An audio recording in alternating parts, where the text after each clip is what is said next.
Hi everyone, in this video we'll be learning how to calculate the standard deviation of a list of numbers. And for that we're going to be working through the example that we see here, in which we're told to calculate the standard deviation of these numbers 5, 6, 8, 10, and 12. Okay, now given a list of numbers like this one, its standard deviation is a measure of how dispersed the data is. And I'll illustrate what I mean by that at the end of this tutorial. Right now, though, let me state the formula we need to calculate the standard deviation. Here it is. Given n numbers, or n bits of data, we can calculate the standard deviation, which we represent with a Greek letter sigma, which is the equivalent of our letter s, so s for standard deviation, and it's equal to the square root of the sum from our first bit of data to the nth of the values we get by subtracting the mean from each bit of data and raising that to the power of 2. And all of that is divided by the number of values we have, n. And that square root goes all the way over to the top. There we go. Okay, now I'm well aware that this formula may seem a little bit intimidating.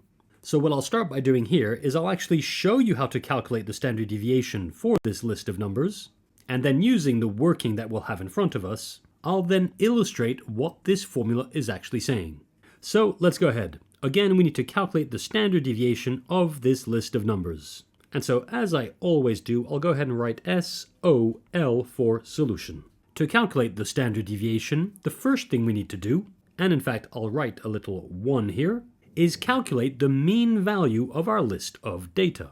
And so I'll do that here. We need to calculate the mean value, which remember is written as x with a bar on top, and that's equal to the sum of all the numbers that we have divided by the number of values there are. Well, looking at this, we can see that we have 1, 2, 3, 4, 5 values, so we'll be dividing by 5. So let's go ahead. We have 5 plus 6 plus 8 plus 10 plus 12, and all of that will be written over 5. Now you can go ahead and check, but 5 plus 6 plus 8 plus 10 plus 12, well, that's equal to 41. So the mean is equal to 41 over 5. And by all means check with your calculator, but dividing 41 by 5, we'll find that the mean value is 8.2. And I'll go ahead and box that. That's the mean value for our list of numbers. Okay, now that we have the mean value, we're ready to use the formula that we see here. Indeed, we can see that the mean value is right here. It's being subtracted inside this pair of parentheses. And so I'll quickly move on and write a little 2 here, and now we'll actually calculate the standard deviation. So let's see, I'll go ahead and state that it's equal to the square root, and I write a big tall square root there, of this sum that we see here. Now for the list of numbers we have here, here's how to write out the sum that we have here. Starting with my first bit of data, which is 5, I write the 5 inside a pair of parentheses, and I take the mean we just found away from it. So that was 8.2. So that's 5 minus 8.2. I close the parentheses and I square it. I then add to that the same calculation as this, but instead of the 5, I move on to the next bit of data I have, 6. So I'll have 6 minus 8.2 in parentheses, and I raise that to the power of 2. I carry on and move on to the next bit of data we have, so that's 8. So this time I'll have in the pair of parentheses 8 minus 8.2. I close that pair of parentheses and I square that as well. I carry on with the 10 we have here. So I need to add that. That's plus in parentheses 10 minus 8.2 in parentheses squared. And last but not least, I add what we get with the last bit of data here. So that's in parentheses 12 minus 8.2. I close that pair of parentheses and I square that. And going back to our formula in the upper right-hand corner here, we need to divide that by n, which remember is the number of values we have.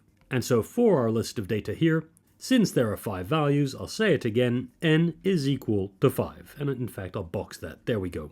Okay, so I need to divide this sum by 5. In other words, I need to write all of that over 5. And I'll close that square root. There we go.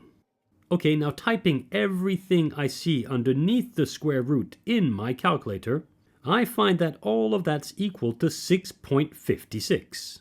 And so the standard deviation is equal to the square root of 6.56.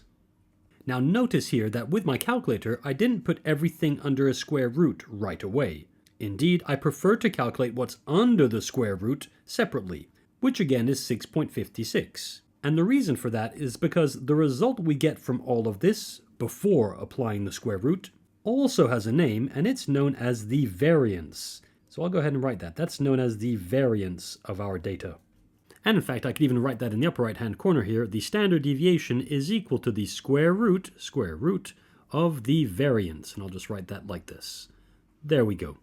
Okay, with that said, all we have to do now is calculate the square root of the variance to obtain the standard deviation. And so again, with my calculator and rounding to 3 significant figures, I find that the standard deviation is equal to 2.56. And we're done. We've calculated this list of numbers standard deviation. Okay, now as I said when I wrote this formula down, I'm now going to use the example we've just seen to hopefully help you read this formula. And so here's the idea. I'll start with this x with a little subscript I on it. Well, put simply, this x sub I is referring to the various bits of data we have in our list here. And since we have 5 bits of data, remember n was equal to 5, the subscript I will take on the values 1, 2, 3, 4, and 5.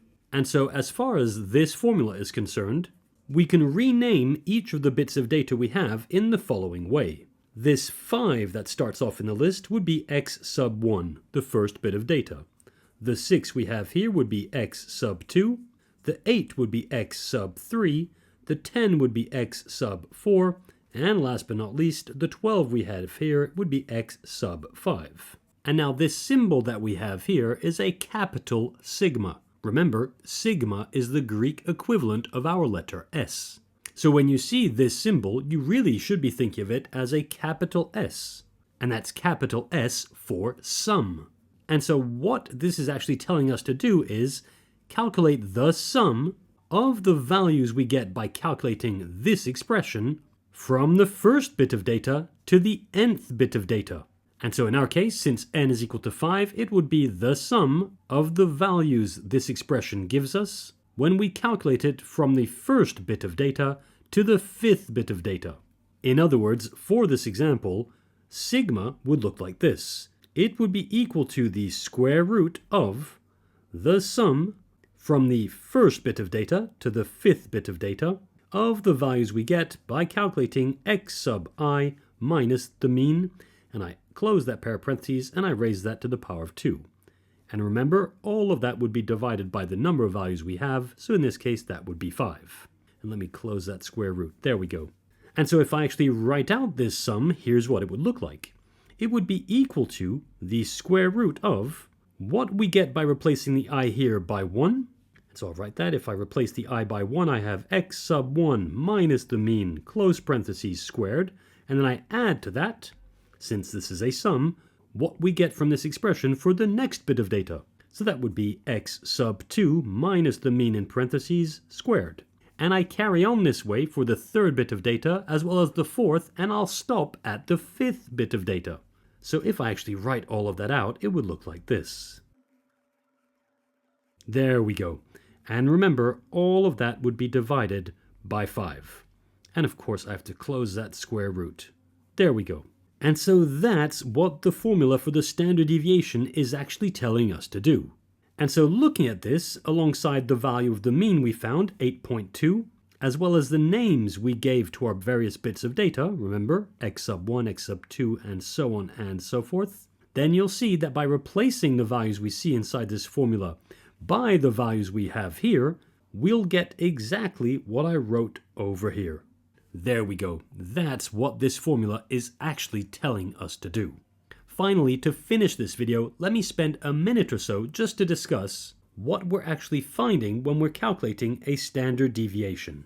And for that, I'll use the space that I have in the lower right-hand corner of the screen here, and I'll box it out like so. And let's say we have 2 students, which I'll call student X and student Y, and through the course of a semester, they both sat the same 5 assessments.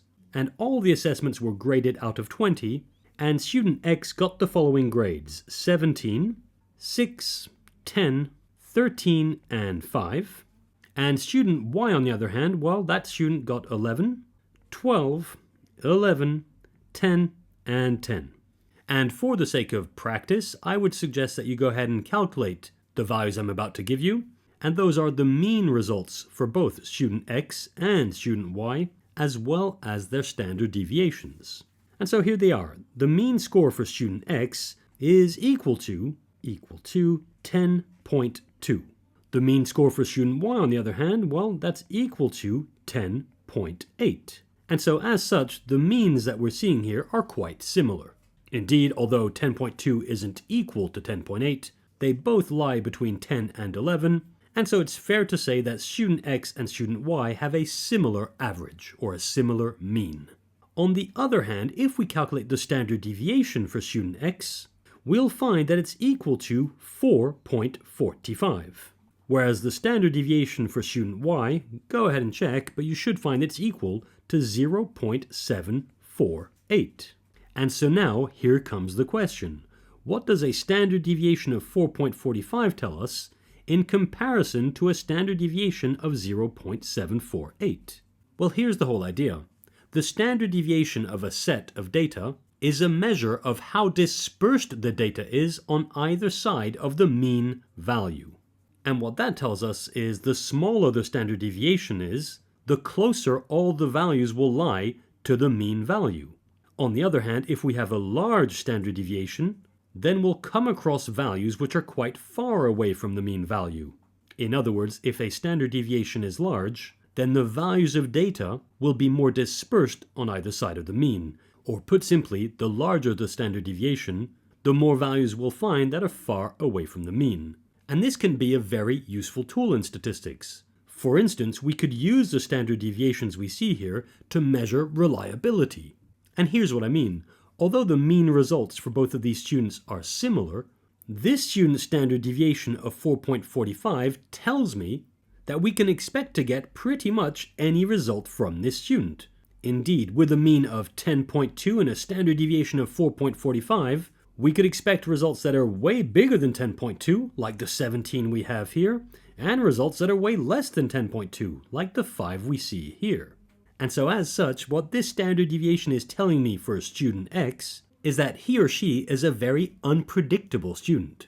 From one assessment to the next, we have no idea how well or badly that student will score. Student Y, on the other hand, with a mean of 10.8 and a standard deviation of 0.748, well, that tells us that for pretty much any assessment student Y does, his or her scores are always close to this mean value. And so based on these results, if we had to predict what comes next, to say that it's quite likely that student Y will obtain anything between 10 and 12 at his or her next assessment. And there we go. Hopefully that makes what this measure of dispersion is and what it's used for a little bit clearer. That being said, we're done. We've seen the formula for calculating the standard deviation of a list of data. We also pointed out that everything that's underneath this square root here is called the variance, which we may sometimes be asked to calculate, so it's worth making a note of that. We've seen how to use that formula with our worked example here, and hopefully what I wrote in gray here made how to read this formula a little bit clearer. Last but not least, we highlighted the fact that the standard deviation is a measure of dispersion, and hopefully with the example we finished with here, things are clear. All that being said and done, that's it for this tutorial.